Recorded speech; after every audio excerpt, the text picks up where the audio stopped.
Bismillahirrahmanirrahim. Assalamualaikum dear students. Welcome to your social studies class for grade 4. Today we are going to read lesson number 11 Muslim rule in the subcontinent, page number 76 to 79. This is the part A of the video reading.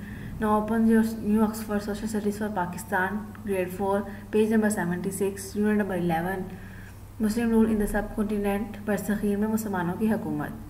Arabs had been trading with the communities on the west coast of the subcontinent even before the coming of Islam. In 570 CE,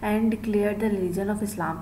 After many hardships and having to leave his town and to move to another city,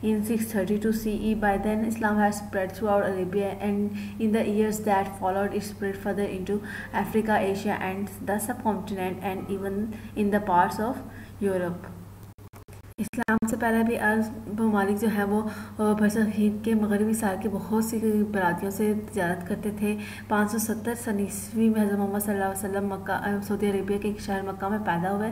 610 सन ईस्वी में उनको अल्लाह ताला की तरफ से पहले वही नाजिल हुई और उन्होंने इस्लाम को एक दीन के तौर पर ऐलान कर दिया।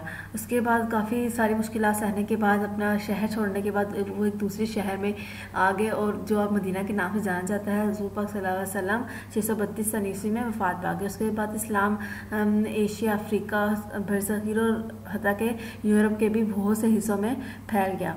In 712 CE, the governor of Iraq, Hijaz, sent his troops with the young commander Muhammad bin Qasim to deal with Raja Tahir, the ruler of Deobal in Sindh. Raja Tahir had been unable to control the pirates who had captured the ships carrying goods for the ruler of Iraq and Muslim pilgrims of Makkah. Muhammad bin Qasim not only defeated Raja Tahir but also conquered the lands from the Arabian Sea coast up to Multan in lower Punjab.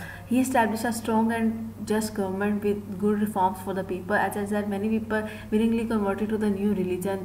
This conquered territory became the part of the Arab Empire for next 200 years.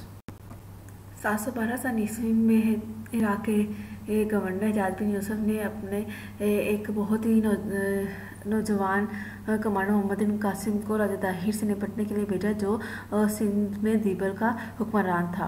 राजा ताहिर जो है वो समुद्री कज़ाकों से control करने में नाकाम था, क्योंकि उन्होंने मुसलमानों की कश्तियाँ जिसमें मुसलमान हाजी और इराक के हुक्मरान के लिए बहुत सारी चीज़ें थी, उन पर कब्जा कर लिया था। मोहम्मद बिन कासिम ने न सिर्फ राजा ताहिर को शिकस्त दी बल्कि बहरे अरब के साहिल से लेकर पंजाब में मुल्तान तक तमाम के तमाम इलाका अपने कब्ज़े में ले लिया। उसके बाद यहाँ पर एक बहुत ही मजबूत और अच्छी हुकूमत कायम की और लोगों के लिए अच्छी इस्लाहात बनाई, जिसकी वजह से बहुत से लोग इस नए मज़हब में शामिल हो गए। उसके बाद ये इलाका अरब हुकूमत का 200 साल तक हिस्सा रहा। When the Arabs come to subcontinent, they took many useful ideas from the Indians and spread them to the other part of the world. The most important ideas that spread during the time were the digital numerals and the concept of zero. This brought great change and development in the mathematics and science. बरसग़ीर में जब अरब आए तो उन्होंने बहुत सारी अहम चीज़ें जो हैं वो इंडियन से सीखी और उसे दुनिया के दूसरे हिस्सों तक पहुँचाए। सबसे अहम चीज़ वहाँ जो उन्होंने सीखी वो थी डिजिटल नंबर्स और ज़ीरो का कॉन्सेप्ट के ज़ीरो क्या होता है। उसके बाद इस चेंज ने जो है वो मैथमेटिक्स, हिसाब और साइंस में बहुत सारी तरक्की की। By the 10th and 11th century, there was a mixture of people, languages, and cultures in subcontinent: Arabic, Persian, Turkish, and Indian. By the end of the 11th century, Muslim rule was firmly established all over the area. Mahmud, the ruler of the Ghazni in Afghanistan, was among the early Muslim invaders from the northwest. He attacked India many times and destroyed a famous temple at Somnath. However, he did not set up his government in this region, but returned to Ghazni with the treasures he had captured. Mahmud ruled from 997 to 1030. 10वीं सदी में बरसग़ीर में बहुत सारे ज़ुबानों और सकाफ़तों के लोगों का एक मिक्सचर रहता था, जिनमें अरबिक, अरब, फ़ारसी, तुर्किश और हिंदुस्तानी भी शामिल थे। 11वीं सदी के आखिर तक मुसलमान जो हैं वो इस पूरे के पूरे ख़ित्ते में कब्ज़ा करने में कामयाब हो गए थे। महमूद जो था गजनी का हुक्मरान था, जो कि अफ़गानिस्तान में है। उसने नॉर्थ वेस्ट शुमाल मगरिब से मुसलमानों पर हमला किया, इस इलाके पर हमला किया और उनका बहुत ही मशहूर मंदिर सोमनाथ तबाह कर दिया। लेकिन वो यहाँ पर अपनी हुकूमत बना नहीं सका और वापस चला गया गजनी बहुत सारा ख़जाना लेकर। उसने यहाँ पर हुकूमत जो है वो 997 से लेकर 1030 तक की। The Delhi sultanate all of northern India up to Punjab was conquered by the Afghan ruler Ghaur Muhammad Ghori.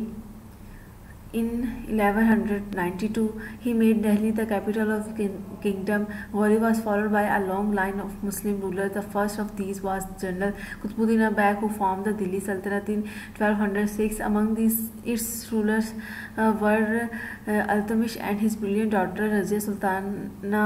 The strongest of the Delhi king was Balban, who ruled from 1246 to 1287. He was also a clever and capable general. He saved the subcontinent from the attack of Mongols led by the famous Genghis Khan. Balban built strong fort along the routes and stationed his troops there to stop the Mongols from advancing.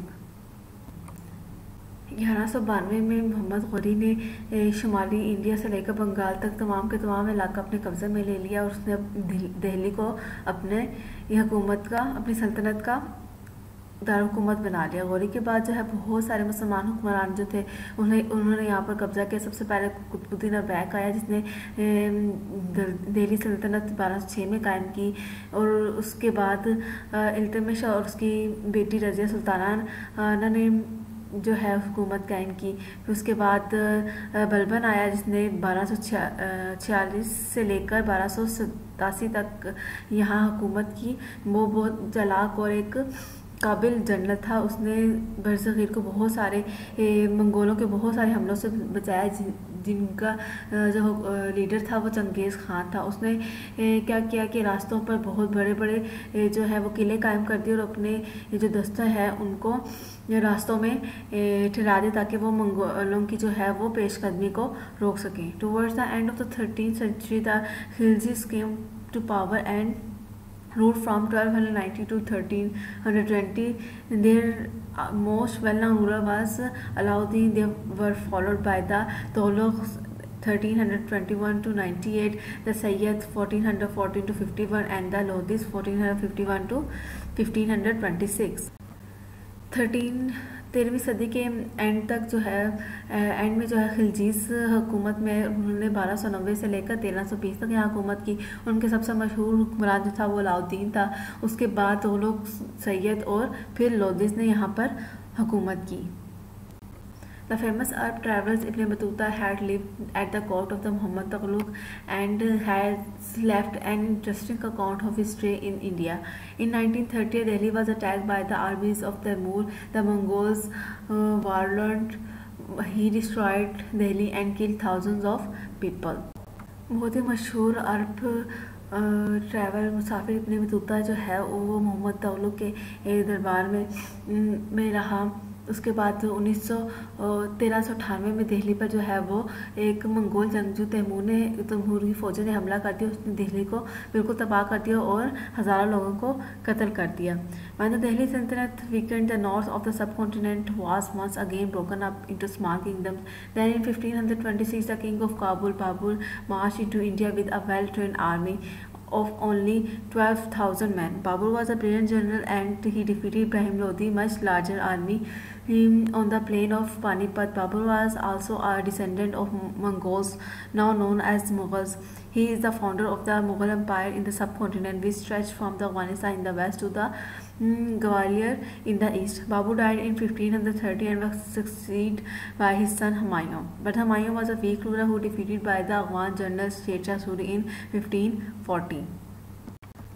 Delhi सल्तनत जो है वो बहुत ही कमज़ोर होकर छोटी छोटी सल्तनतों में बिखर गई। उसके बाद 1526 में जो है काबुल का बादशाह बाबर ने जो है वो इंडिया में इंडिया में आया अपनी 12,000 आदमी पर मुश्तमिल आर्मी लेकर। वो बहुत ही एक काबिल जनरल था और उसने इब्राहिम लोदी की अपने से दुगनी फ़ौज को पानीपत के मैदान में शिकस्त दे दी। वो मंगोल्स का जो है औलाद में से भी था जो अब मुगल्स कहलाते हैं। उसने ही बरसगीर में मुगलिया सल्तनत की बुनियाद रखी और उसको मगरिब में अफगानिस्तान से लेकर मशरिक़ में ग्वालियर तक फैला दिया। उसके बाद बाबर जो है 1530 में मार गया और उसके बेटे ने उसकी जगह संभाली, लेकिन वो एक बहुत ही कमज़ोर हुक्मरान था जिसको अफगान जनरल शेरशाह सूरी ने 1540 में शिकस्त दे दी। Humayun lived in exile in Persia and recovered his kingdom in 1555, and after Sher Shah's death, Humayun's son Akbar was the greatest of all the Mughal kings. Akbar ruled capably from 1556 to 1605. He expanded the empire and was known to be a brilliant general who never lost a battle. Akbar was followed by his son Jahangir, who ruled from 1605 to 1627. After him came Shah Jahan, who built the world famous Taj Mahal. Shah Jahan ruled from 1628 to 1658. When he fell very ill, his son Aurangzeb took over the Mughal thrones. Shah Jahan was put under house arrest and he died in 1666. Aurangzeb ruled from 1658 to 1707. He extended the Mughal empire to its largest limits, but was often at war with the Rajputs and Marathas, which weakened the empire. Humayun ने फ़ारिस में जो है वो जलावतनी काटी और अपना 1555 में शेरशाह सूरी की डेथ के बाद दोबारा अपनी सल्तनत वापस हासिल की। हुमायूं का बेटा अकबर जो है वो सबसे बड़ा बादशाह था। उसकी अपनी काबिलियत की वजह से 1556 से लेकर 1605 तक हुकूमत की। उसने इस सल्तनत को बहुत फैलाया और बहुत ही काबिल अफसर के तौर पर वो जनरल के तौर पर वो जाना जाता है, क्योंकि उसने एक भी जंग नहीं हारी। उसके बाद उसका सन आया जहांगीर, उसका बेटा जहांगीर आया जिसने 1605 से लेकर 1627 तक हुकूमत की। उसके बाद शाहजहां आया जिसने दुनिया का सबसे मशहूर महल ताजमहल तामीर करवाया। शाहजहां के बीमार होने के बाद उसका बेटा औरंगज़ेब ने मुग़ल जो है वो तख्त संभाल लिया। शाहजहां जो है उसको उसके घर में ही बंद कर दिया गया, तो वो वहाँ पर 1666 में वफात पा गया। औरंगज़ेब ने 1658 से लेकर 1707 तक हुकूमत की और मुग़ल एम्पायर को इतना ज़्यादा बढ़ा दिया, बहुत ज़्यादा बढ़ा दिया। लेकिन ज़्यादातर जंग में रहता था, जिसकी वजह से उसकी जो सल्तनत है वो बहुत कमज़ोर हो गई थी। The impact of Mughal empires on subcontinent. Mughal empire जो है मुग़ल सल्तनत का सब बरसगीर पर असर। The Mughal kings did much for the subcontinent. They united many small state into a huge empire. They set up the proper system of government and administration. They looked after the welfare of their subjects and respected their religious beliefs. During their region, the Mughals introduced a marvelous culture to the region. Many great buildings were constructed and gardens were laid. Literature, poetry, music and art flourished. The Mughals were the tolerant rulers, particularly Akbar and Jahangir. The Mughal Empire was world famous for its wealth and culture. Mughal बादशाहों ने सब continent के लिए बहुत कुछ किया और उन्होंने उनकी छोटी छोटी रियासतों को बहुत बड़ी सल्तनत में तब्दील कर दिया। उन्होंने हुकूमत और इंतज़ाम का बहुत अच्छा निज़ाम तारीफ़ करवाया। उन्होंने लोगों की भलाई और उनके मज़हब और उनके यकीन की देखभाल की, उनकी रिस्पेक्ट की, इज़्ज़त की।